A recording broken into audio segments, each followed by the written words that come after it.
Assalamu alaikum wa rahmatullahi ta'ala barakatuhu al'ummar musulmi na faɗin duniya, musamman mutanen kamar Togo, Najeriya, Liberia, Libya, Saudi Arabia, Tanzania, Burkina Faso, Mali, South Africa da sauran ƙasashe. Ina kowannen mu fatan alkhairi da fatan muna cikin ƙoshin lafiya. Wannan wani mutumi ne da yake ƙasar South Africa, insha Allah, ma'ana Afirka ta Kudu, insha Allah, da ya yi mana magana akan aikin tasrifi. Ya ce kuma ya fuskanci ƙalubale insha Allah da dama akan aikin tasrifi.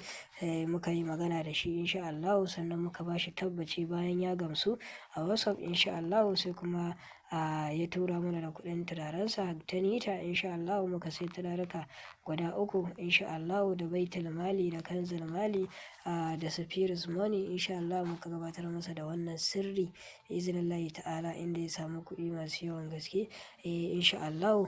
To bi iznillahi ta'ala muna ci gaba dai da ƙara gaya muku akan abin da ya shafi tasrifi, da abin da ya shafi mallaka, karya sihiri, hayaƙi buɗali, sabuli buɗali, da dai sauran ayyukanmu na yau da kullum wanda muke gabatar da su insha Allah a koda yaushe bi iznillahi ta'ala.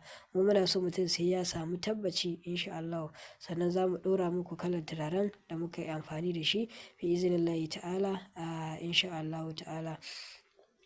Muna yin amfani da turaruka da dama insha Allah. Wannan shine turaren 'yar Misira insha Allah, amma kala-kala ne, shi ma muna yin aiki da shi bi iznillahi ta'ala a lokacin da za mu gabatar da aikin tasrifi insha Allah ta'ala. Za ku ga yawanci hotunan da muke amfani da su insha Allah duk suna ɗauke da hoton kuɗi ko dala ko na naira insha Allah. Turarukan to haka suke zuwa bi iznillahi ta'ala. Wannan shine number wayar mu 081033048786.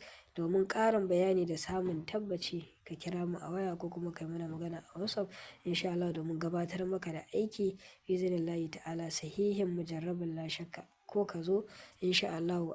Adireshin mu shine insha Allah muna nan kudu maso gabas tsakanin kamar da Najeriya, Sale ta sabuwar unguwa gida na 306 insha Allah. Domin samun tabbaci akan ingancin aikin mu, kai mana magana a WhatsApp insha Allah, sai mun tabbatar maka tukunna insha Allah ka ji lalle ka samu tabbaci da gamsuwa insha Allah tukunna sai mu yi magana akan aiki da dai sauransu insha Allah. Ina kowannen mu fatan alkhairi. A daure a mana subscribing, a danna alamar all, domin in muka ɗora sabon karatunmu insha Allah ku gane ku amfana. Bisalam.